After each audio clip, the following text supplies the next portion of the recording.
others.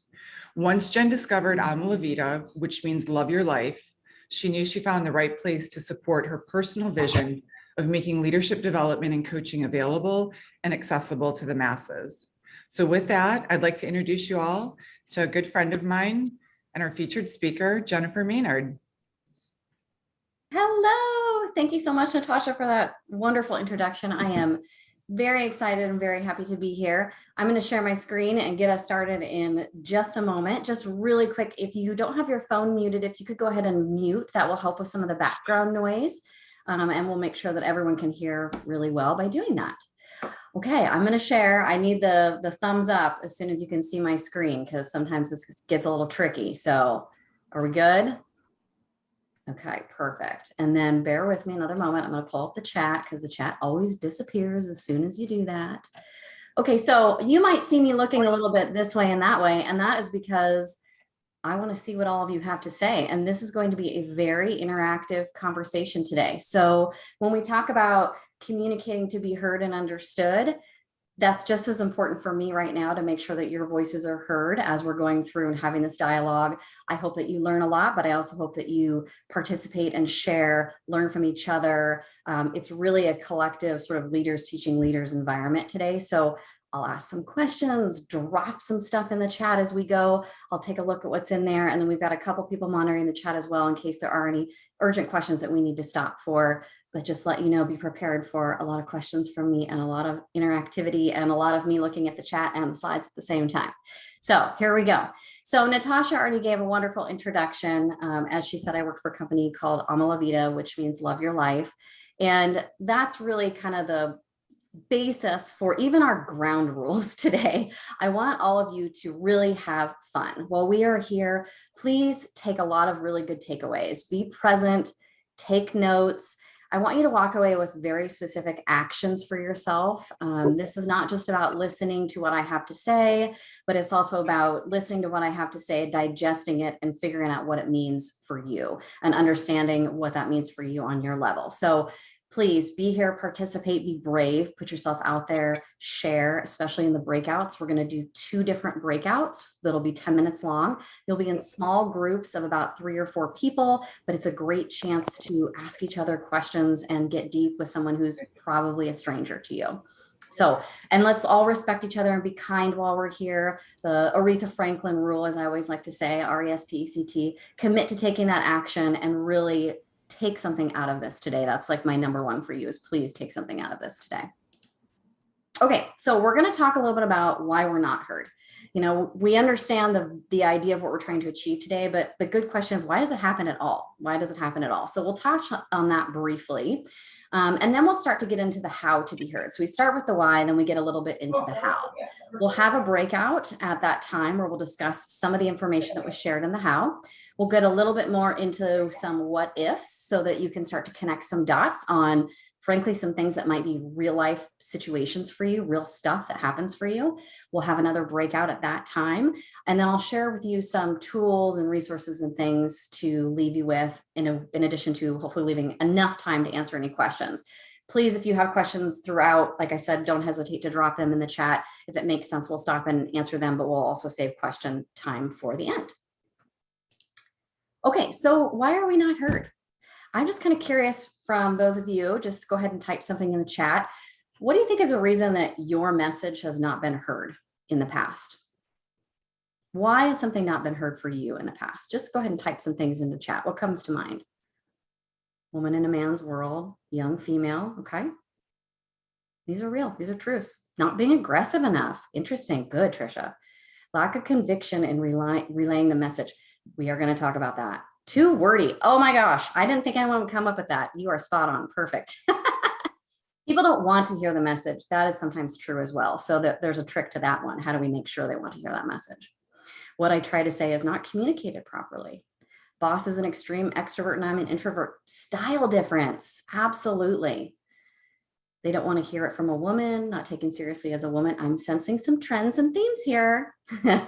These are really great though. Hopefully we'll touch on most of these. Keep dropping more in the chat so that each of you can really kind of see what others are experiencing as we have this conversation.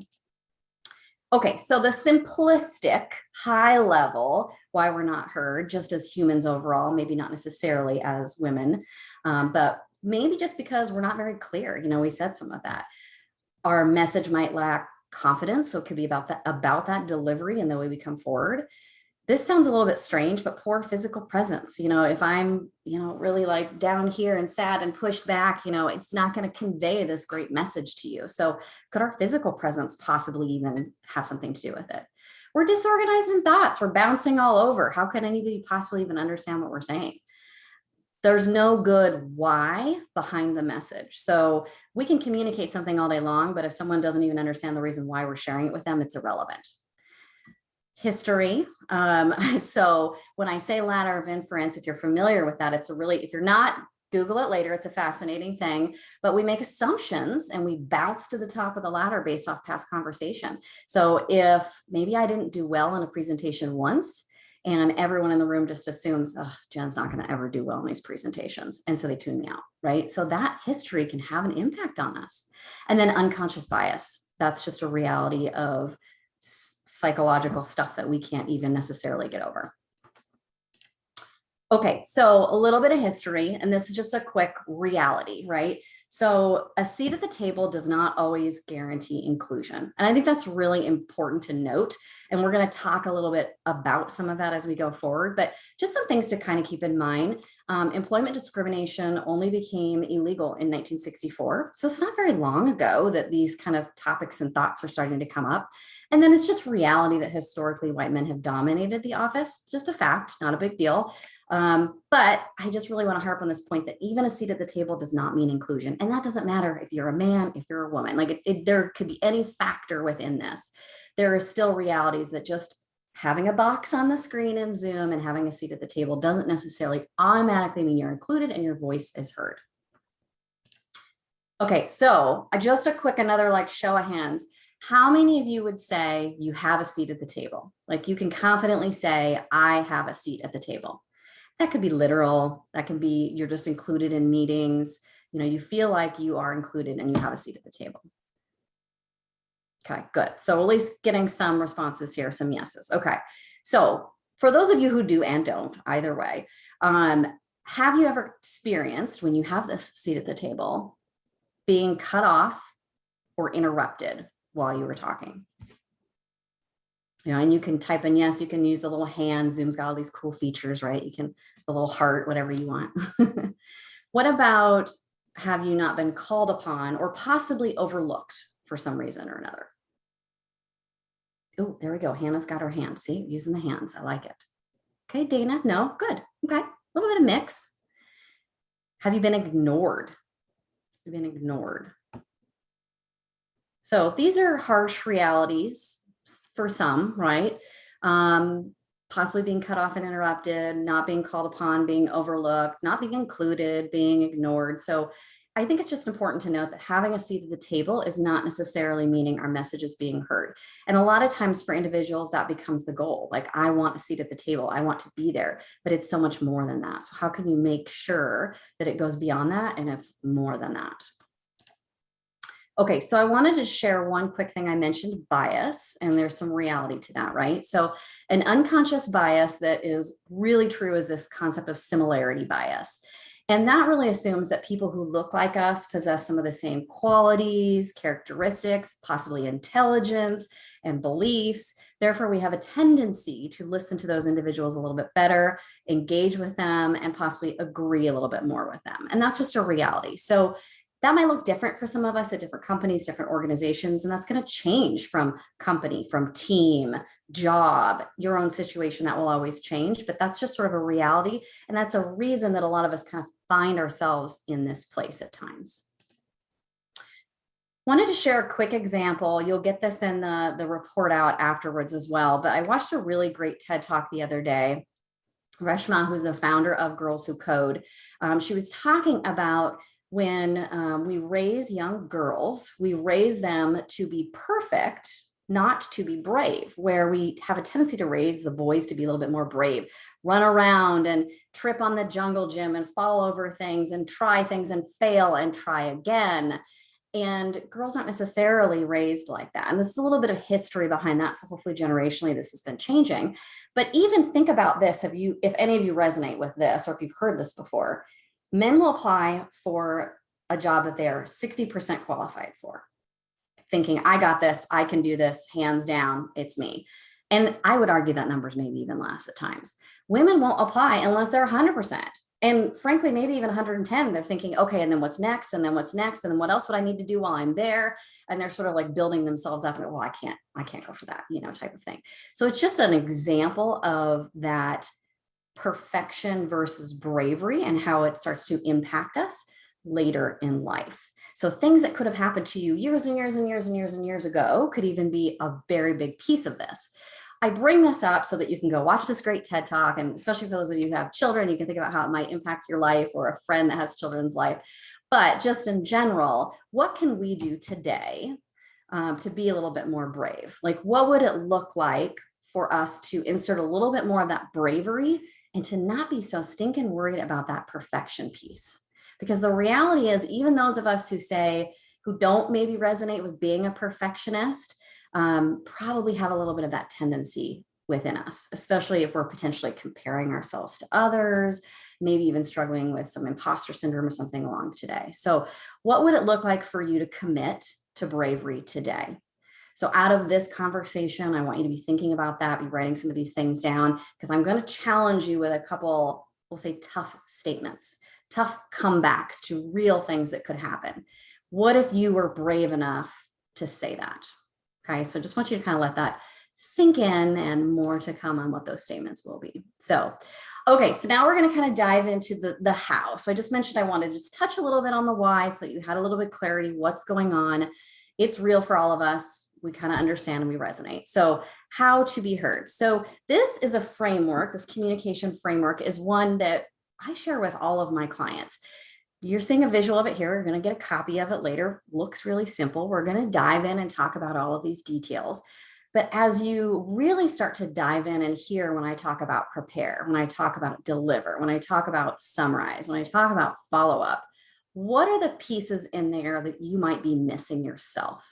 Where do you have opportunity to do a little bit better?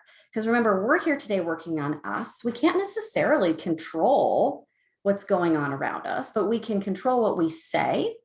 We can control how we show up. We can control how we deliver the message, how we react, all of these types of things. So keep that in mind for you. What can, drawing this circle around you, standing on the floor, sitting in your chair, what can I control? And I want you to really, as we're walking through, take some notes. What stands out and prepare that you could maybe do a little bit better? What stands out and deliver could do a little bit better? And that will be part of our first breakout. So I want to kind of cue you up with that thought as we're going through. Okay, so first in how to communicate a message really well is prepare and plan your conversation. I mean, this probably is like, well, duh, Jen, why are you telling us this?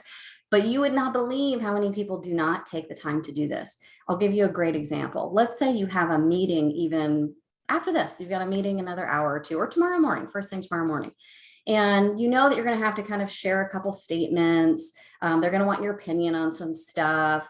It doesn't feel like out of the ordinary, but the reality is if you took time prior to that meeting to really be prepared, is there a chance that if Bob tries to speak up and cut you off, that you'd maybe be a little more prepared to say, excuse me, I was not done talking. So what are some of the things that you can do to prepare in advance so that you have that level of confidence going into, frankly, every interaction, every meeting, every presentation, to stand out and do and say what needs to be said? So plan what you're going to say ahead of time. This often looks like an agenda. If you go into meetings without agendas, stop doing that. Start creating an agenda, create an agenda for every meeting. That gives you something, this like tangible piece of paper, this thing you can point back to when people get off track. It's a lot easier for you to say, okay, so remember, per the agenda, we're doing A, B, C. But if you don't have that agenda, how are you going to pull people back? How are you going to pull them back? So plan that conversation, have an agenda. Practice and rehearse out loud. This is really key, especially if you are someone who maybe doesn't have a lot of confidence in your speaking or just knows in general you want your speaking to be a little bit better. practice and rehearse out loud in the shower, driving in the car, whatever it might be. But people will do this all the time. They'll read their notes and they'll practice in their head. Everything sounds different in your head. And you're not adequately prepared unless you're talking out loud. Anticipate the reaction or reactions that you might get from others based on what you're going to say. So another example, like let's say every meeting you go to, there's one particular person who always pushes back on you or challenges you, and maybe it's frustrating and it's taxing. But if you know going into this meeting that person's going to be there and you've anticipated their possible reaction and thought about what you might need to say, you're going to be so much more equipped to respond and react in that moment appropriately. So just really spending that time in advance, think of who's going to be there? Who's that person that triggers me and sets me off? Like, how can I be prepared for that crazy thing I know they're going to say, because they always do. And then having a plan to deal with pushback. So same as that response, if someone or the whole group even pushes back, how do I react? What do I do? How do I pull them back on track? So sort of having that check-in with yourself to really be prepared for anything. Expect questions and have answers prepared. If you really think Sally's going to ask X, be prepared with an answer. If you know Bob's going to ask Y, be prepared with an answer. So preparing is probably one of the most key pieces of how to communicate really well. So just in the chat real quick, we're going to have the breakout and we'll talk about it a little more, but I just want to get a quick response from everyone. How many of you think you have an opportunity to prepare for your conversations better? And again, keep in mind when I'm saying conversations, it's simple meetings, it's big meetings. It really could be a combination of anything. So how many of you believe, yeah, I could probably do a little bit more in the preparation? Okay, good. Hopefully there's some pieces in here that stand out. And even, Alicia, even 50-50, maybe there's, yeah, what are the pieces that stand out for you? Okay, good. Prepare better for simple meetings. It's amazing how I think sometimes the simple ones are the ones that need this the most, which seems so counterintuitive, but they just make them a lot more effective. And then we save time, right? How many times do you go to a meeting, you block 30 minutes off on the calendar, you're going to use 30 minutes. But if you prepare and you only need 10, you only use 10. I mean, what a great way to save some time. We could all use more time on our calendar back. Okay, so now we're going to segue into deliver. Probably not a lot here that's not shocking, but when we get into some of the, I mentioned in the beginning, I'm going to give you some tools and some extra things. This will be where we'll get a lot deeper. So this piece is just a little bit high level because I want to get you starting to think about this a little bit. So I think we all know that when we talk about delivering a message, it's not really about what you say sometimes, but it's about how you say. Now, that's not always the truth. What you say truly is important, but if the how you say it is wrong, the what does not make a difference. So it's things like making eye contact, ensuring your tone and pace are good. I have a tendency to talk really fast, so I have to be very aware of that and kind of slow myself down and make sure that I'm talking at a pace that people are going to understand the message of which I'm receiving. Command presence. I mentioned this a little bit earlier too. So increase your footprint, like literally increase your footprint, make yourself bigger, make yourself bolder. If it's a Zoom meeting and it's a box, get closer to the camera, adjust that. Don't be way off on the couch in the corner. If you're around a table, if you're speaking, why not stand up? Go for it. So make yourself bigger, make yourself broader, especially if you happen to be someone with a small stature and a small presence. Give yourself a little bit more presence. It just makes you be seen and heard a little bit better. Make the message clear and to the point. A lot of you mentioned this in the beginning, and we'll get into this deeper, but this clear and to the point piece is so critical. I mean, how often do we just sort of add flavor and fluff and color and I don't even know what I'm adding. I'm just putting more stuff in for the heck of it. It's like, okay, stop, just get to the point. What are you trying to say?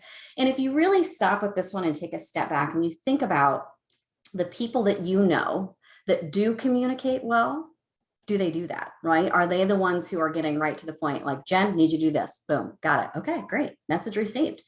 Those ones who are just going on and on and on, that's where you start to get really confused and like, wait, we were talking about this. Now we're over here. Now we're this, like, what's actually going on? Like I'm doing right now, being all over the board. Get to the most important point quickly. This is actually really important, especially in the busy world that we're in. We have this feeling sometimes like we need to add a big story before we get to what we're going to, or like, I need to give you every single detail about what I'm about to tell you about, and then I'm going to tell you. where what would happen if you flipped that around? What happened if you shared the point, I've decided we're going to move forward with X, and then you said, let me tell you a little bit about Y, or would anyone like the details behind the why, right? Feel the room. Like, is this a big leadership team meeting where all they care about is the point and they'll ask you about the details if they care? Now, this message is going to be different depending on your audience. Maybe for your team, if you're talking to your team, maybe you do need to share the why first, but get to the point, because they're sitting there going, oh my gosh, what's this meeting about? Why are we here? Like, so get to the point. No matter what you do, no matter how you communicate, get to the point. Don't use too many words. Don't add unnecessary color. I think it says it later too, but things like like, right, try to avoid some of those filler words as much as possible. And then remove the feeling as much as you can. And what I mean by that is when you say, I feel like we should choose this company to move forward with. What confidence is that instilling in the rest of the people in the room? If you're saying, I feel like we should do this. I mean, that almost sounds confusing, right? So like, it's not projecting confidence, and it's not communicating the message in a way that says that you are behind your own message. So remove the I feel, or I think it would be good if we did this. That's another tricky one. And just as women, we have a tendency to add those things in because emotion is part of the way we communicate.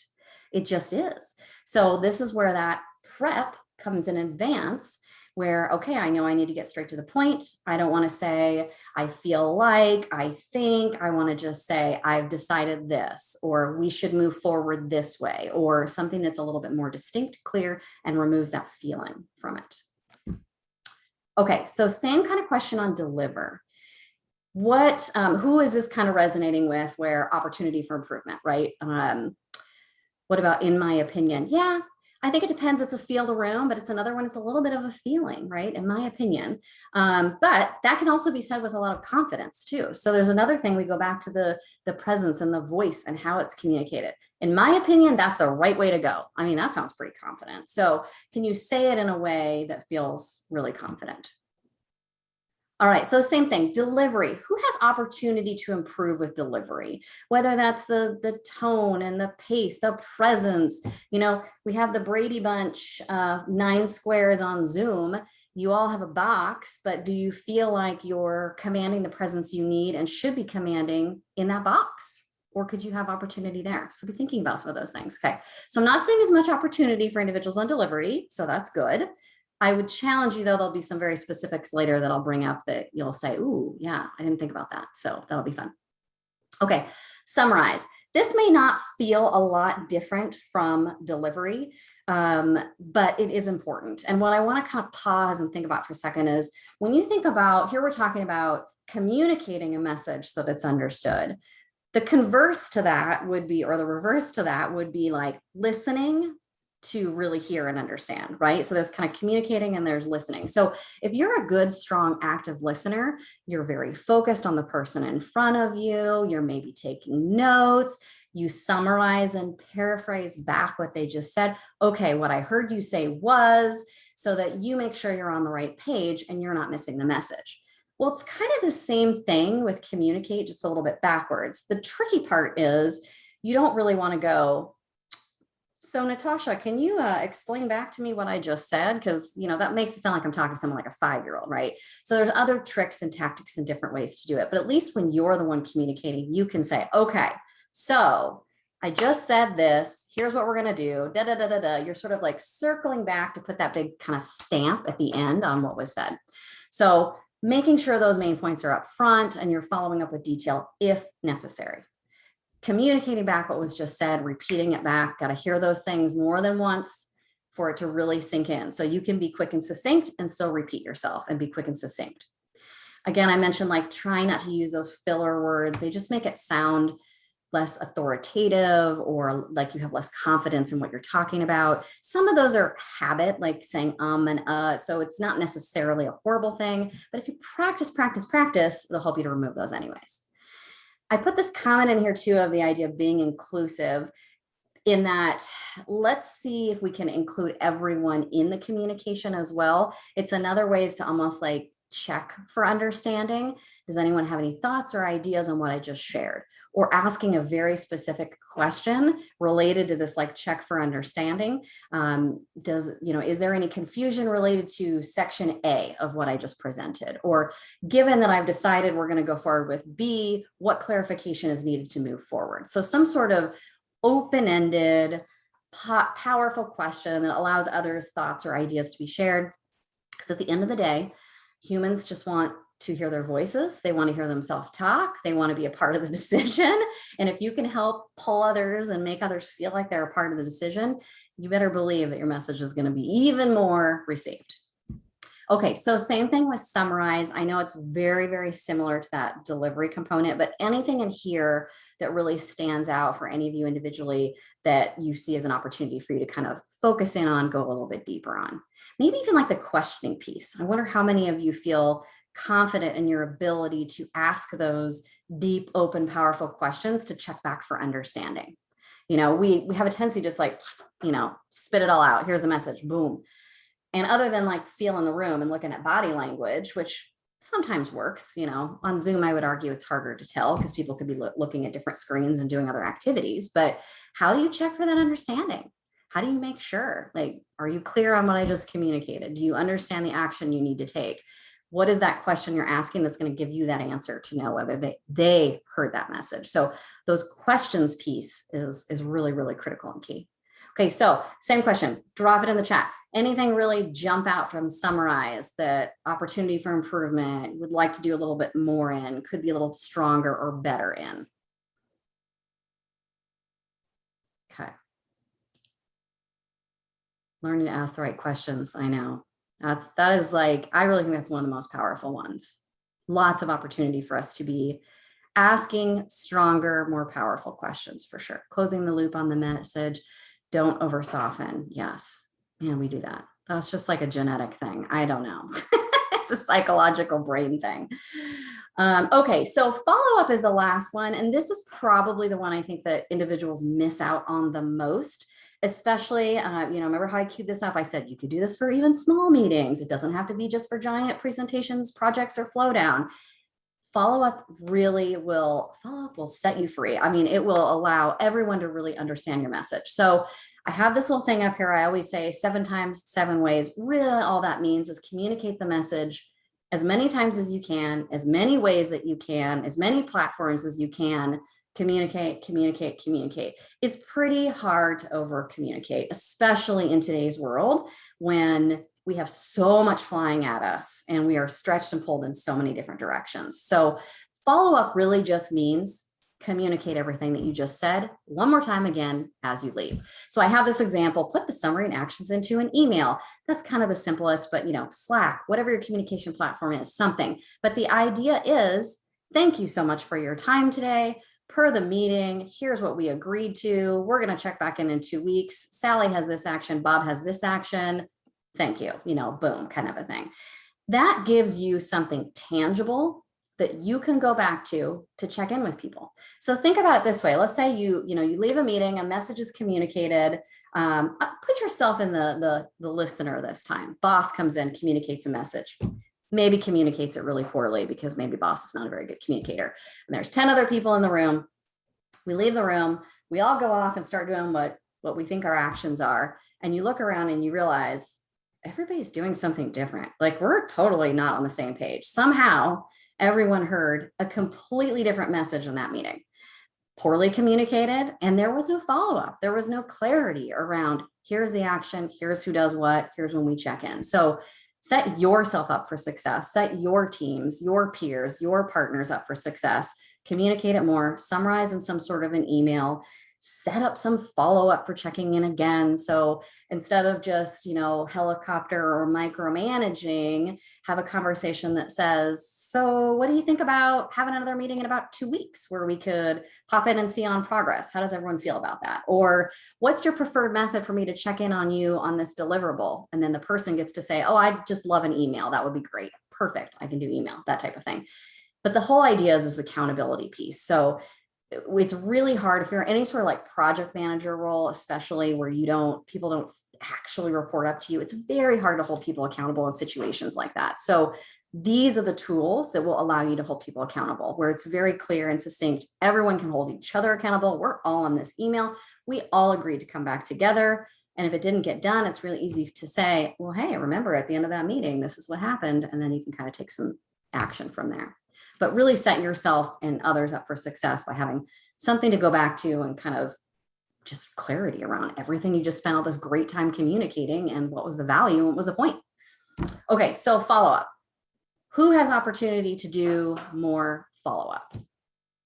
Who does follow-up at all? I mean, I don't know, like just put something in there. Just, yeah. Good. I'm assuming, Michelle, I'm assuming that by follow-up to my strongest behavior, you mean it's the one you do the best. And if so, that's amazing. Good job. Do a small level, but need to more and more. I need a process. Yeah, that's probably the thing I hear most from individuals is some sort of process, especially like, let's be real, our calendars are kind of cram packed and we're a little bit like back to back to back. So if you don't even have 5 minutes in between a meeting, how are you supposed to sit down and take the time to do this, right? So how do you make that a part of your process? How do you block off that time after every meeting? Maybe you even challenge the people in your organization to say every 60-minute meeting is only 50 minutes and we leave the last 10 minutes for restroom breaks, moving to the next meeting, sending follow-up emails, something along those lines. But thinking about some of those kind of creative ways to do that. Yeah, perfect, Michelle. Good. See, learning from others, leaders teaching leaders. Hopefully you're all reading the chat. Lots of good stuff in here. Okay, so there it is. Like I said, it sounds really simple, but there's a lot of possible things you can do under them. Prepare, deliver, summarize, follow up, repeat, repeat, repeat, repeat. Try it to do it with small meetings, big meetings, a little bit of everything. Learn from yourself what works and what doesn't work and set up a good healthy habit for you or a process that will work for you. Trisha's got a great question here. Can you follow up too much? I feel like it can be annoying. I totally understand.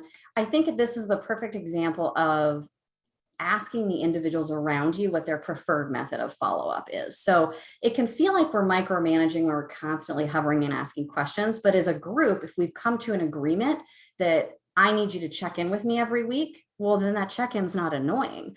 So if you said, okay, Jen, I've given you this project, it's due in 1 month. What's your preferred method for me to just check in and make sure things are going okay? I'd like to have a couple audit points. Is that okay with you? And then I get the chance to say, yeah, I'd love if you email me every Friday, just checking in. And then maybe we have a meeting on the first and third week where I report out to you. So I've kind of told you what works best for me. So if you're concerned about that, it's more of a like, how can I pull that from the person on the other end and make sure that I'm doing it in a way that feels good for them so that I know it's not annoying, right? It's the power of that question and using that question to really make sure that you're keeping that balance, if you will. Okay, so we're going to have our first breakout, which I'm excited about. So I'm going to give you a quick overview of what we're going to do. And then what's going to happen is you're magically going to disappear into a breakout room. And there'll be, 4 or 5-ish or so individuals in a room. Feel free to do like quick introductions if you want, or you can even skip the intros and just dive right in. But what you'll be doing in both of the breakouts we have today is you'll be using a format called a start, stop, continue. So as you go through whatever the question I pose to you is, I want you to have this start, stop, continue in mind. What can I start doing? What should I stop doing? And what can I continue doing or probably need to be doing more of, right? So write that down on your paper just so you don't forget the start, stop, continue. When we break out, we will lose the share screen. So the other thing I'm doing, and I'm gonna do it right now, copy this link. I'm going to put, this is a PDF to the framework that we just reviewed. If you want to have it open, like if you've got a couple screens or something, if you want in the background, just to remember to go back to, then you can pull that up for your conversation. But start, stop, continue. And I really want you to think about in that communication framework, what are the things for myself? If I really want to communicate a powerful message, what do I need to start doing, stop doing, and continue doing? Okay, so we're gonna have 10 minutes. You'll be broken out and then you'll just magically reappear when the 10 minutes is up. And I'll be in somebody's room too. So someone gets to chat with me as well. Okay, so I think Liz will just automatically pop. All right, everyone is trickling back in. I'm gonna share my screen again. and pop up the little chat because of course it disappears. So just bear with me a moment here. Okay, so if you could give me like a thumbs up that you can see the discuss slide, you should be able to. Okay, perfect. Thank you, thank you. Okay, well, we had an amazing breakout. Michelle, Kelly, Crystal, and I had some great discussion. I'd love to see in the chat how the breakout was. Anyone think that was super fun and effective? Was it helpful? Did you get it? We had a little group coaching going on too. We talked about, Michelle specifically shared the SBI method, which is a really good method for feedback and communication, and specifically crucial conversations, talking about what was the situation, what was the behavior, and what was the impact that it had. So that was kind of fun. And Michelle promised she's going to type up her follow-up process so that everyone else can kind of take advantage of that great conversation we had. So if any of you had something that you shared, especially in the continue, that was a really like great win for you, here's something I do in my process that works really well, that you felt like others could benefit from, please take a moment and type that up and drop it into the chat, even if it feels like a little bit lengthy or it's a few sentences. We really all want to kind of learn these tips, tricks, and tactics from each other. So if you could do that, that would be wonderful. So I'm glad that you guys enjoyed the breakout, and we'll have another one in a little bit. Okay, so we're going to keep moving forward here. So this next part, I have a little bit of like, I'm calling it the what if situation, because the reality is we have this great communication framework that we can use, but things happen, right? Conversations come up, we get interrupted, tough stuff happens in the real world. And how do we deal with it when that comes up? Because no matter how prepared we are for anything, things can still come up. The hope is if we prepare enough, that will happen a lot less. But the reality is things do come up. So I've got some things here I'm going to share. There's about 5 or 6 of these kind of what if slides. As I go through, please do not hesitate again to type in the chat, like, this has happened to me, here's what I did, for example. So I'm going to have some suggestions, but if it's occurred to you and you had a way to handle it that you think others could benefit from, please don't hesitate to share that so that others can kind of see that real time along with me going through some of these as well. All right. Okay. So first one, someone tries to dominate the conversation. Well, first of all, has that ever happened to anyone? I mean, I know it's happened to me a number of times, especially in my past corporate life. Luckily, I don't have to deal with that quite as much now, but on occasion it still does. So, what do you do when someone tries to dominate the conversation?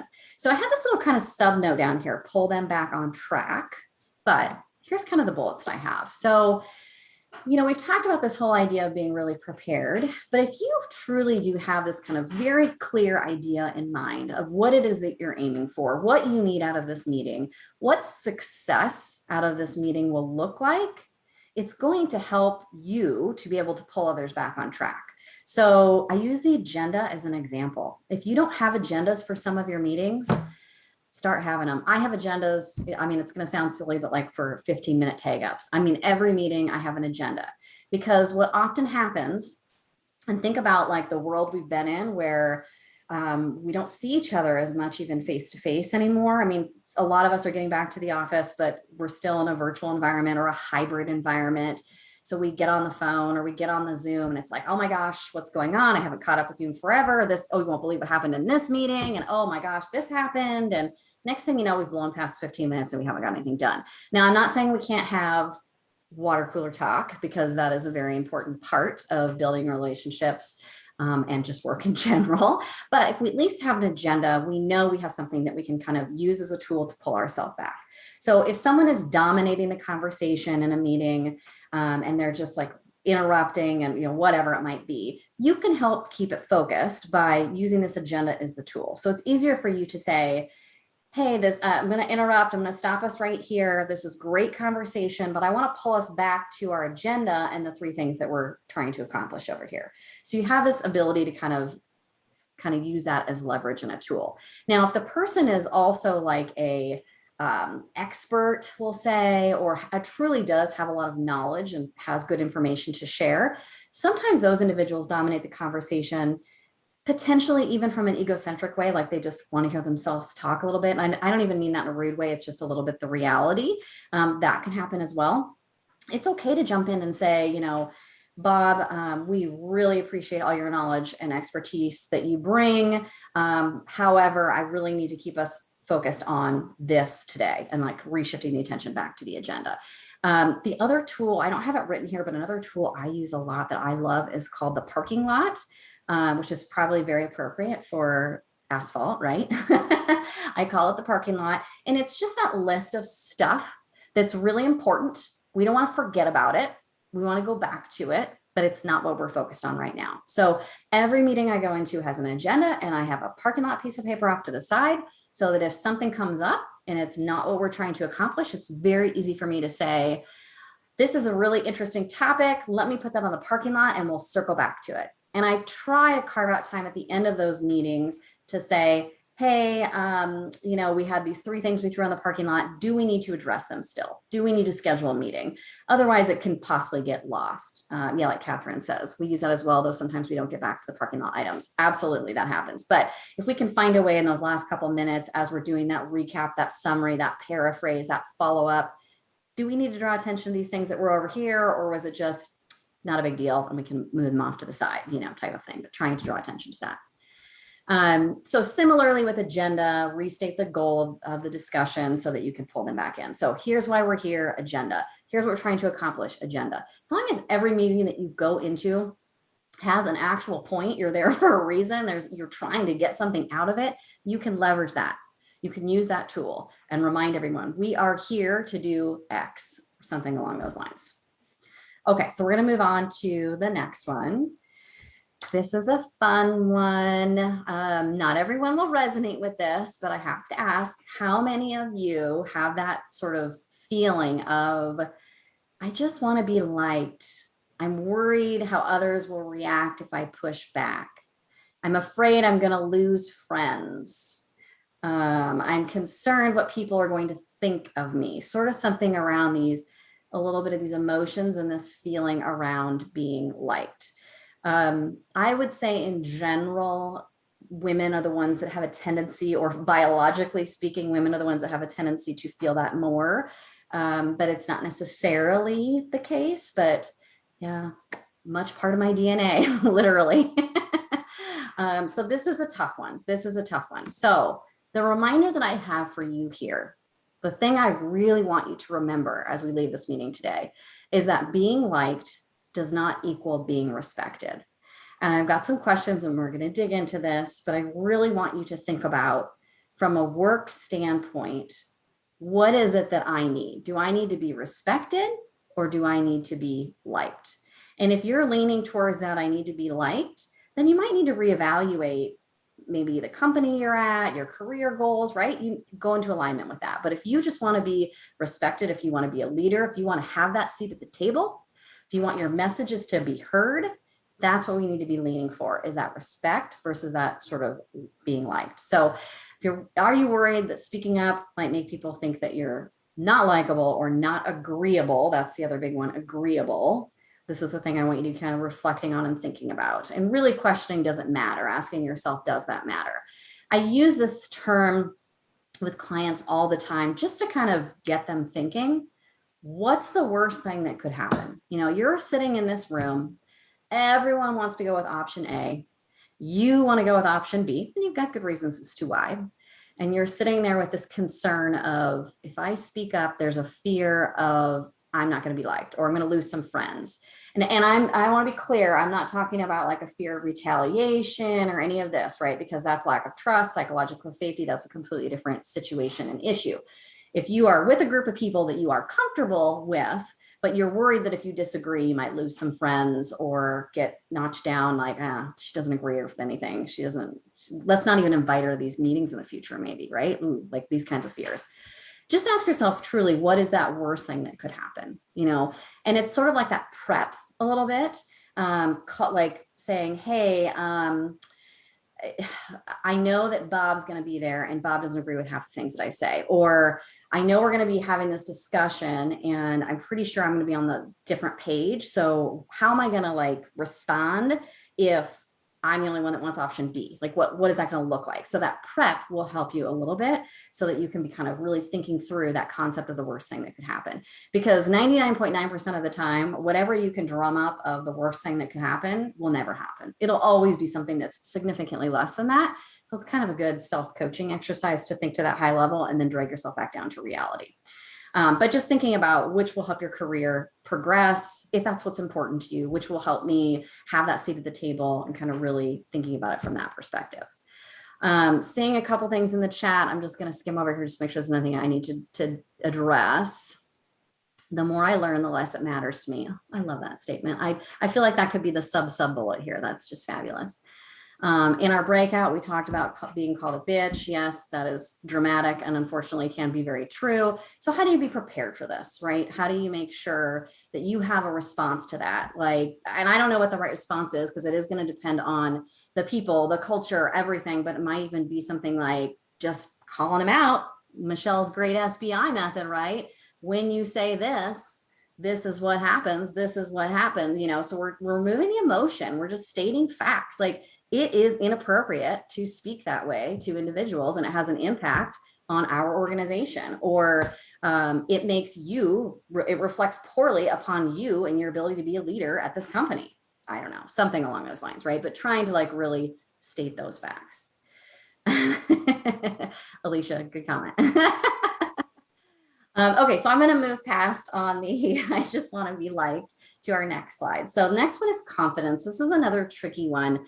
I would say for the most part, it's exceptionally rare that my clients will specifically say, I lack confidence. However, when we work on developing, growing their confidence through grooming skills and abilities, it often comes back as, wow, I feel so much more confident as a leader because I did X, for example, whatever that thing is.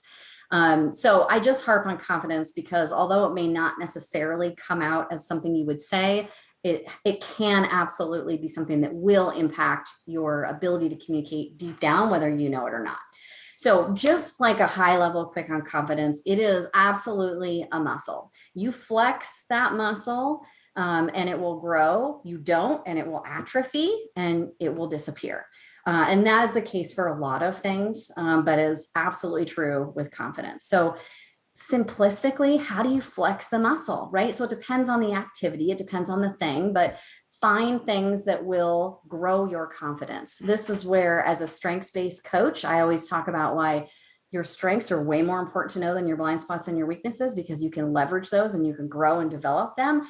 And the other stuff will start to like disappear and go away a little bit. So being really focused on growing and flexing and those muscles, meeting those skills, abilities, whatever it is that you need for confidence. So if you're nervous about public speaking, what are the things that you can do to practice your public speaking? Go to a Toastmasters, stand up and do a presentation for a friend, stand up in a meeting and talk, even though it feels weird and awkward.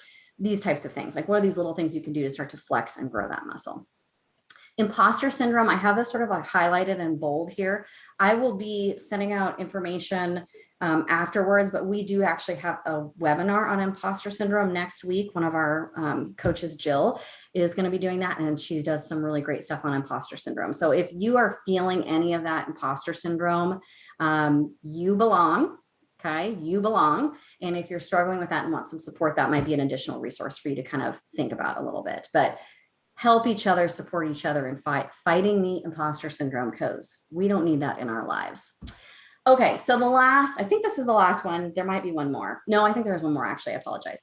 I feel alone, build strategic relationships. This is really important. When we talk about this communication stuff, find someone who's respected by others and build a relationship with them. It kind of goes back to, how can we use that similarity bias thing to our own advantage, or other unconscious biases? I mean, those are reality. They're not going to go away. Even if you are trained on how to remove biasy, it is extremely hard to do. It's essentially embedded within your DNA. And there's reality and truth to that. So who can you find that's well respected at the company and maybe become their buddy. And then others will see that you're buddies, and maybe that will help to elevate you and get you some opportunities, right? Sort of a crafty little creative, bizarre sort of example. But either way, it's someone who can support you. So if you're in a meeting and you know Bob is going to come at you after this project because you're picking option B and everyone else is picking option A, and your friend or John is in the meeting, and you can say, okay, John, I think Bob's going to come after me. Will you support me if it gets to that point? And then hopefully you can do it all yourself. But if you're struggling or there's a lot of fight or pushback, maybe you have John there who can kind of step up and support you in some of those things when those difficult messages need to be heard. Maybe you just need someone else to help you to reiterate this message. So cultivate that support however you can, inside the office, outside the office.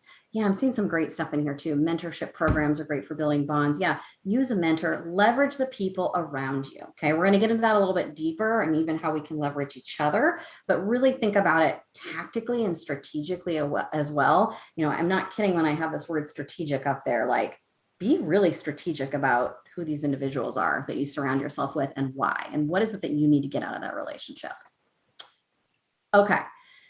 The next one is stop judging yourself. So I have some visuals here. Hopefully you can see that okay. It's a little grayish, but this is probably Adam Grant, Think Again, is probably one of the best books I've ever read. I'm like, I continue to consume this information over and over, and it's a newer book, and I cannot put it down. It's just so good. But he gives this great visual, and I just took a picture on my phone and put it in here because I just think it's so valuable. When you're judging yourself, it looks a lot different than when, for example, you're judging your work. Okay.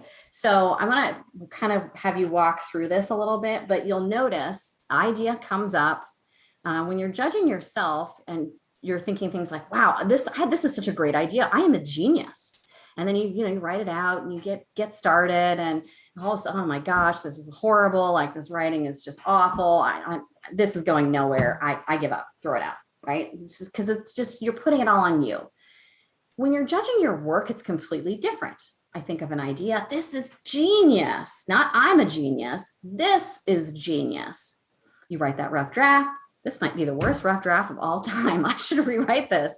And then there's iterations, and then there's iterations, and then there's iterations. So fabulous way to kind of think about the big difference between putting it on I'm a genius versus this is a genius. So how can you really separate yourself from an idea? If you are in a meeting and someone says, Jen, that is just not a good idea. Am I thinking, oh my gosh, they hate me, they don't like me? Am I beating myself up too much? Or am I judging my work and going, okay, maybe it's not a great idea. Maybe I need to reiterate and, try again. Just because someone doesn't like your idea doesn't mean that they dislike you. And then I go back to that slide we had, 2 or 3 ago, where I would just say, and even if they do, I don't know, does it matter, right? But separate yourself so that you don't allow yourself to go into that toxic place. It's about the idea. It's not about you. It's just like I always say to individuals, like, remove the emotion from the situation. It's the same thing. Separate this stuff. Don't let you be a part of the idea, because you're not. You're a separate person. Okay. Tools for success. So I'm going to read through these fairly quickly. We're going to have one more 10-minute breakout, which is what we're going to review, is these little tools that we're going to go through. And then we're going to come back and leave you with one kind of last takeaway, and we'll open it up for any additional Q&A that we didn't get to. But these are just kind of fun. I want you to be thinking sort of, how can I use some of this? Some of this will be a repeat of what we've already talked about, and some of this is sort of a new way to challenge you to think through it. And then we'll use the start, stop, continue format in the breakout to talk about this again. Okay, so tools for success. Get buy-in from others in advance. We've talked about this in the prep, but I really want you to stare at that sentence and think about it. Is this something that I could do more of? Do I have an opportunity to do this buy-in in advance thing and really have someone in my corner so that I don't go into these meetings blindsided? Can I do that? Ask yourself that question. Take credit for your ideas. So we've talked about different situations being dominated in conversation, but what happens if somebody jumps in and basically repeats what you just said, and all of a sudden everybody's on board, and for some reason when you said it, they weren't on board? What do you do? So I've got some samples later at the end, but even just thinking about this statement, What would it sound like for you to say this out loud? A few more thoughts came to mind since I shared that idea with you in the group, you or the group, whatever, right? Hey, Bob, a few more ideas came to mind since I first shared that idea with you. I'd love to share them. So boom, you get this chance to kind of circle back and remind everyone whose great idea it was, yours, not Bob's, and, go from there. So I know that's hard, but think about that. Like, what would that really feel like to stand up and take credit for your own ideas? What would it feel like to remove the feeling? We talked about this a little bit. Instead of the I feel like we should do X, what if you just said we should do X? Boom, with confidence, clarity, right straight to the point. What would that feel like? And what prep would you need to do in advance of conversations to make sure you do that naturally, not in a fumbled, oh shoot, I just said I feel like again way.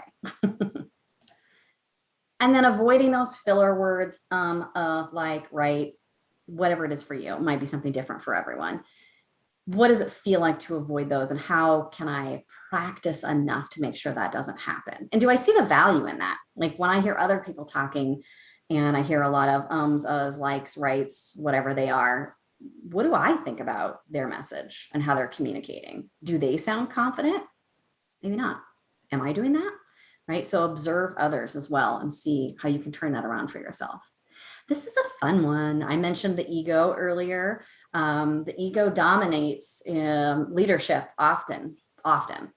Address people by name and use their name a lot. People love attention. So if your messages are not being heard, call out their names. John, Jan, Sally, I've got a great message that I know you're going to love. I think we should do, don't say the thing. We should do X, right? This type of thing. So call out names, use names, and then repeat them a lot. So John, I'd love your thoughts on this. John, what do you think? John, whatever, repeat people's names as much as you can. Attention to their ego. Ask powerful questions. I'm not expecting in our brief conversation today that you will know exactly how to do that. That's something a lot of my clients get coached on for a long time, to figure out the value and the how to do those powerful questions. But I want to make sure it does not matter what level you are at. If you are the CEO, if you are a manager, or if you're an individual contributor, you do not have to have all the answers. I'm giving you permission right now to not have all the answers. Hopefully someone here just took a deep breath and went, oh, thank you. Take that weight off your shoulders. You are not required to have all the answers. You are required to be courageous, be brave, and ask questions to help get the answers. If someone comes to you and says, what should I do? Why not turn it around on them and say, well, what do you think would be some good options? You don't have to have the answer. You can engage them and get them to be accountable to go figure it out on their own. So, but that powerful questions piece can come into play in so many ways with communication. Turn it around, use questions. What do you think about this idea? What would you do if you were choosing it between A and B? Which one do you think is the stronger solution? What have we done in the past? Whatever it might be, use the questions to an advantage. Think about the individuals who are really great leaders. And I want you to really think about this. Like, even if you have to write this down as homework to do, think about the individuals that are great leaders. And I want you to think about, are they sitting there telling people what to do all the time? Or are they asking engaging questions and getting individuals to share? Are they, when you see the CEO in the room, are they just telling everyone what to do? Or are they saying things like, well, what's your thought? And how would you handle that? And what'd you do last time? And what are you going to do this quarter? And those types of questions.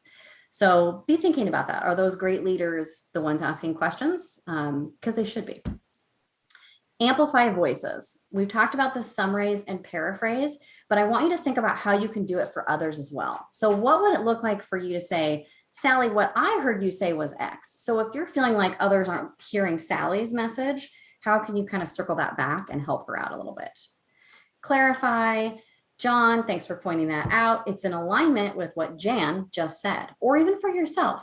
John, thanks for pointing that out. It's in alignment with what I just said. It's another way to sort of loop it and pull it back to the right person. And then my other favorite thing to say, I say it all the time, stop making assumptions. And, write this one down, specifically these two statements for yourself. Don't assume someone will have your back. Ask for it. We just so often think, oh, they're going to stand up for me in this meeting. Why wouldn't they? They just might not be thinking to, or they're busy, or there's something else going through their mind. It doesn't mean that they wouldn't do it. They just might not know to do it. So ask for it. Don't assume others don't assume others know that they're interrupting. Tell them. This, I think, is the biggest lesson for a lot of people. They just think that people know they're interrupters. I can't tell you how many clients I've worked with. I said, well, have you asked them to not interrupt you? Well, no. And then they go and they do it. And then lo and behold, the individual says, I didn't realize I was doing that. And then now they've created this healthy, safe two-way dialogue that they can have. So don't make assumptions. If you need something from someone or something is inappropriate, pull them aside and tell them and have the conversation. Okay, so we're going to do a breakout. Liz, if it's not too complicated, let's just do like 6 minutes just so that we can buy back a little bit of time instead of 10. Okay. Same process. We'll follow start, stop, continue, and then let me drop the little copy. Here we go. Whoops. Why is it not pasting? Hold on, please. Copy, and I'm going to drop it right. Challenge. So 2 things. 1, if anything came up in your breakout that was just really helppful, really supportive, felt really good, drop it in the chat so that you can share it with everyone else. 2, I'm going to put, we're going to walk through some slides and some bullets, and these are my challenge to you. Some things I want you to really think about in addition to reflecting throughout the questions that I've asked and all of that. And I sincerely hope, I mean, it's towards the end of the day, hopefully all of you can carve out 5 or 10 minutes when this is done and just sit down with a piece of paper and just start writing down some big takeaways for you, things you want to go back and do, things you want to draw attention to.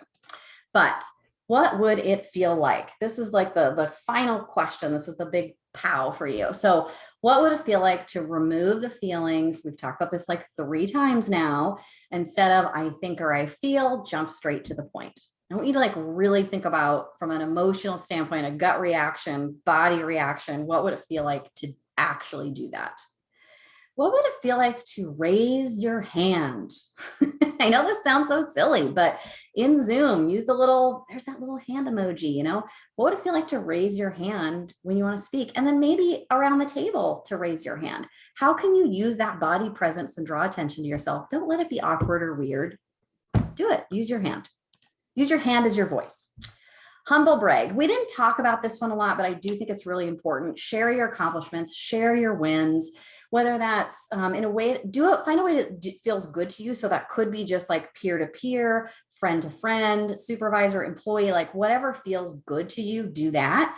But start a habit of sharing your wins and maybe even others as well, celebrating others' successes.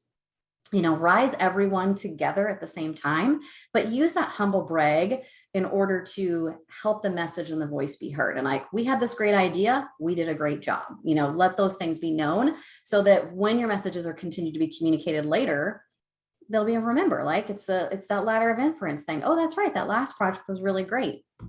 Sure, we'll listen to this idea. Elevate others and support others. So what would that really look like? Like, how can you truly commit? Can you think right now of one other individual at work that you see an opportunity to support, to call them out and say, Jan, that's a really great idea. How can you support someone else? What would that look like? Who's that one person? I want you to have like a name on the tip of your brain. Okay, here's the scary stuff. Conversationally, those crucial conversations, that letting your voice be heard. If you were interrupted, what would it feel like to say, I'm almost done with my point? Excuse me, I'm still speaking. 1 second, John, I think you interrupted Sally. Like, what would that feel like? I mean, I got to be honest, like, it's a little tension even for me, but I'm not saying these things are easy, right? But could you challenge yourself to do that? What if you like printed this out and had it on the desk in front of you? And when you heard that, you just looked down and went, dang, Jen said I need to say it, so here I go. Just think about that. What would that feel like? Now, what about when someone tries to pass your idea off as their own? So we talked about this already a little bit too, but a few more thoughts have occurred to me since I first shared that idea with you. You know, let me build on what you said, going back to what I said when it was really my idea. A few more thoughts occurred to me since I first shared that idea with you. And then ask them in private not to pass your ideas off as their own. It's the same thing I said with the assumptions. There's a chance they might not have realized that they're doing it. And if they are, you just put the mirror up to their face and said, that's not cool, don't do it. So put that mirror up, you know, help them see the light and understand how it makes you feel and how it impacts you. Amplify other voices. Again, I said, who's that person? Who's that person you're going to call out? I love that idea you just shared, Sally. Okay, I think that was it. Yeah, so that's the what would it feel like too. Now, we've got a few minutes left. I'm okay running a couple minutes over if needed. I want to share a little bit of information with you and leave time for questions. So please, first and foremost, just email me if you need to get a hold of me, you have any questions, jennifer@alvcoaching.com. If any of you are interested in talking to one of our relationship strategists on how coaching can support your continued growth, you are welcome to schedule a consult, and we have a special little promo code for you to save. But we also have a lot of other just fun events, like I mentioned, imposter syndrome, if you want to go and think about building confidence or something else. There's other great stuff out there. And I created what I think is a pretty cool leadership style assessment, where we have 2 styles that we narrow individuals down on. And when you take this assessment, it produces which one you are, along with your strengths and your blind spots. And it just gives a really nice starting point of things for you to work on if you're working on and developing yourself. So that's pretty fun too to do if you've got things that you kind of want to work, develop, and grow, but maybe you're even a little unsure what those things are. You just know, I want to be better, but I don't know what they are. Okay, so that's that stuff. But again, I just want to reiterate, please don't hesitate to email me. Although I will be on vacation next week because it's my birthday and I'm taking a little bit of time off. Outside of that, I'm very responsive. So if you email me, I promise to get back. So, okay, deep breath, talked really fast at the end there. What questions do you have? Anything that's come to mind? Thank you, Michelle. Anything that has come to mind that you want to circle back to? And if you need to reflect on it and think about it, that's totally fine. Like I said, you're welcome to email me and ask any of those. I love answering questions. I love providing continual support and advice. That's absolutely what I'm here for. This is a lot of content. This is a lot of information. There might be a lot of it that's like, yeah, I know that, but yeah, shoot, I'm not doing it very well, right? So it's always a good refresher and a good reminder. I hope you've had some big takeaways. I hope you had enough takeaways that your paper is full of notes, and maybe you just don't even know exactly what question to ask right now because of that. So that's where I'm going to leave it. But Natasha. Yes, Jen, thank you so much. I just want to give you a round of applause. That was fabulous. That when we had this idea for conversations to lead and inspire, you just I feel like it all just kind of came to life here. Such good content. I was a little bit worried that 90 minutes might be too long, and I realized that this couldn't go less than 90 minutes. There's just, I've known you for a while, and I've seen your presentations, and you continue to exceed my expectations. So thank you. While the ladies are thinking of some questions, one thing I would say to all of you is that if you found value in this, I know Jen had put her information up there and talked about some coaching, but if I was a woman that was just being introduced to this for the first time and taking a look at what Women of Asphalt has done for our industry in just 3 short years, we went from an idea that 5 ladies had to over 1,600 members in 12 branches. You ladies have been crawling out from under the woodwork, which is fantastic, right? There's a lot of people are paying attention and they're listening to the needs that you have. If you feel like this is something that you would like to learn more about or you could benefit from, I would take this presentation when it's all said and done and send it over to your HR manager. If you're in a smaller company and don't have an HR manager, send it to the president of your company and said, you know what, take a look at this. And I think when they'll see the value in this, at the end of the day, it's all about communication. And think about how many things in our lives have gone completely off the rails, and it simply went back to communication. So I would take this. If you're not the decision maker in your company, I would take it back to your HR person or to the owner or a senior person in your company that can say yes. And that's coming from someone who's been in sales. Don't stop until you find the person that can say yes and have them take a look at it. I think there's a lot of value in it. But if there's any questions, Jen, I wasn't looking through the chat box. So did anybody have any questions? I've just seen a lot of happy birthday wishes, which is just really quite kind. I mean, I'm not sure that I'm looking forward to this one, but can you share? We're being vulnerable and open and honest. Can you just share with the ladies? Oh yeah, well, I'll be 41. Happy birthday. Yeah, 40s are great. I have nothing wrong with it. It's just like it, but after, I don't know what, maybe 30 or so, I just stopped caring. So Yeah. I turned 48 this year and I was like, I was literally on my way to a bike ride. It was about an hour after I woke up and I went, oh, today's my birthday. Like, Right. That's like, kind of how I feel like, especially yeah. with June, I sort of feel like I blinked and this month is gone and this year is gone. And oh my goodness, just crazy. Wait till you hit the 50s. All right. Now you got me excited. There we go. That's what I'm talking about. Well, thank you. I will stick around for a couple more minutes. If anybody has any questions, please do not hesitate to type them in the chat. If you want to unmute and ask, you're welcome to that too. Although I might be inviting chaos by doing that, but I just put it out there. I've just had so much fun, Natasha. I can't thank you enough for allowing me to be a part of this. And this community is just, I mean, beyond fabulous and fantastic. And I hope you guys like the breakout rooms too. I thought that was really fun. I had a great time in mine and it was really cool. Yeah, it was great. Thank you to you. Again, thank you to Caterpillar. Thank you to Blackledge for their continued support of Women of Asphalt pretty much from day one. It looks like Michelle Miller has a question. Just so you know, I allow everyone can unmute themselves because there's only a few people left. So if you want to unmute and ask your question, go ahead. Michelle, look at you raising the hand. I love it. You are on mute though. So if you have a question, please don't hesitate to unmute. Maybe she's, oh, there you are. Oh, mobile, and it's a little bit harder to get unmuted here. I had wanted to ask on that whole concept of judging yourself versus judging your work. We had a quick conversation in our breakout room about that, and I felt like I needed to digest that concept a little bit more, but my gut feeling on it is one particular way. Is it safe to trust that gut feeling of whether you're judging yourself or your work, or is it something to dive into a little more and look at? Because I'm not really sure. Yeah, I think it's a good question.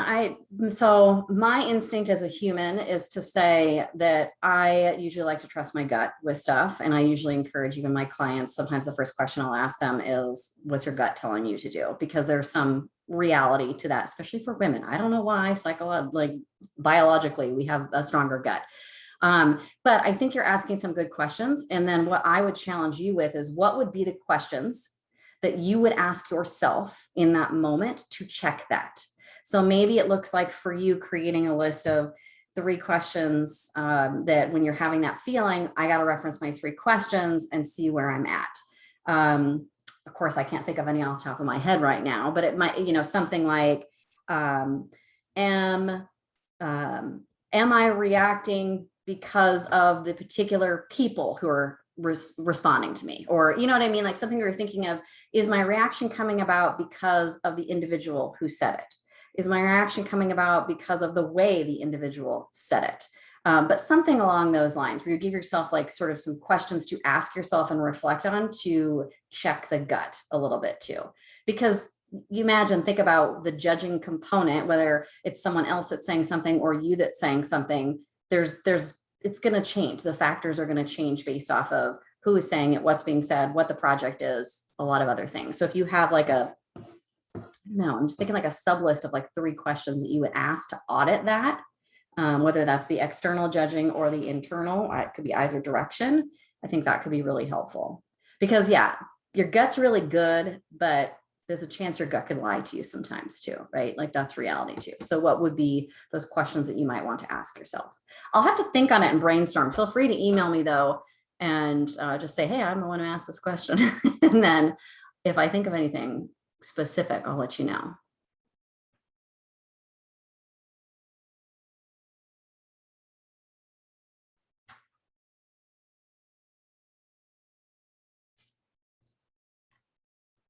Looks like, are we having mute issues maybe? Yeah, let me try and fix that. Hey, Alicia, I think you should be unmuted now. Okay, thanks. So in one of the first breakout, I guess was the first breakout I discussed, I'm part of a group that is values-based leadership. And one of the first things or what I've gotten from it is that they want you to embrace feeling, and they want you to also, of course, acknowledge everyone else's feeling. So how do you incorporate the don't say I feel with that? So I think this is a really good question. I'm glad you asked it. And if I had 2 more hours, I would have gone into this in the presentation, because what you're speaking to there is almost like vulnerability, right? It's that being vulnerable and leaning into the vulnerability a little bit. So I like to think of vulnerability as when the conversation gets tough, when the emotions are high, leaning in, not backing out and avoiding the situation. So what that means is we still need to have those conversations, and we need to say things like, I'm sensing a little tension right now. Can we talk about this as a group? Right? Could be something like that. Or I got to be honest with you, this is hard for me to hear right now. Can we take a step back and talk about why we're in this meeting right now? So it's absolutely possible to be vulnerable, to lean in and have some of those conversations. The I think and the I feel is really more specific to communicating a very clear, specific message. So I'm going into a meeting where I've been asked to pitch a presentation and I've chosen, we're going to go with option A. I need to have confidence in that. So saying, I think we should go with option A doesn't give the people in the room confidence. But if I come in and say, we're going with option A, or we've selected option A, some version of that, and we remove that I think and that I feel, there's confidence then from others in the room. It doesn't mean we shouldn't have emotion in what we do.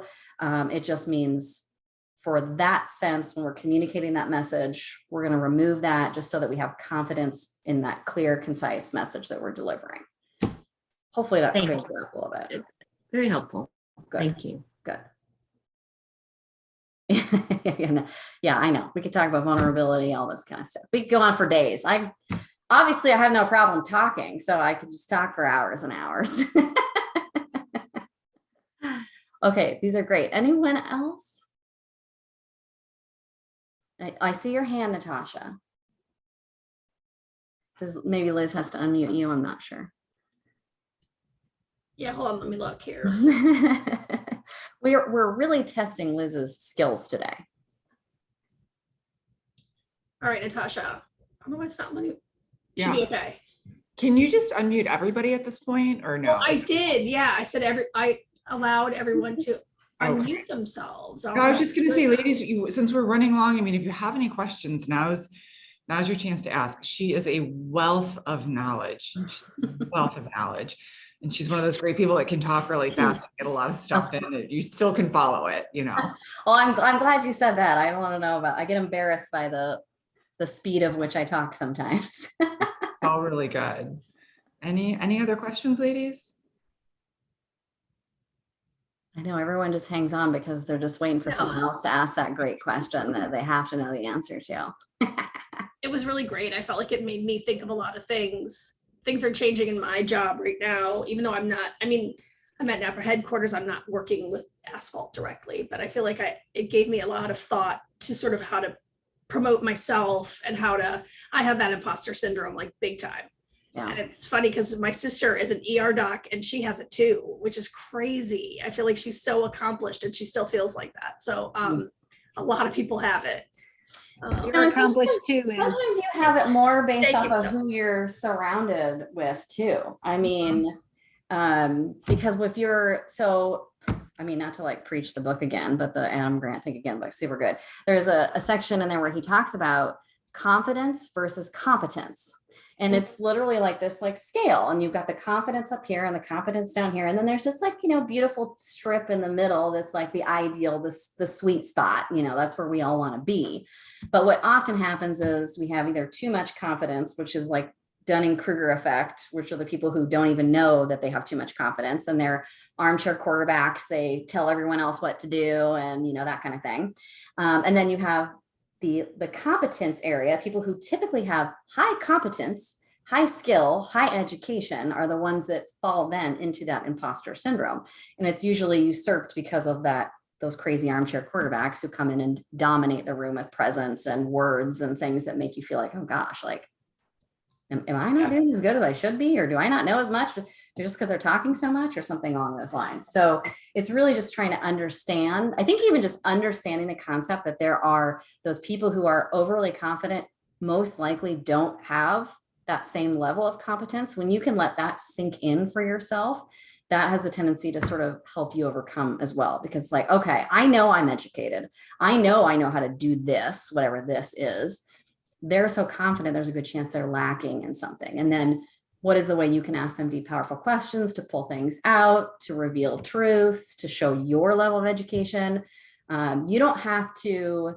So here's another kind of fun confidence thing. Like you go into a room, you don't show and demonstrate confidence necessarily by coming into that room and being the loudest person in the room and saying, I know everything. These are the decisions we're going to make. This is how my team runs. We're amazing. Like that's not necessarily how you show great leadership, right? But you can show great leadership truly by going in and only asking questions. What are your thoughts on that? How do you feel about that?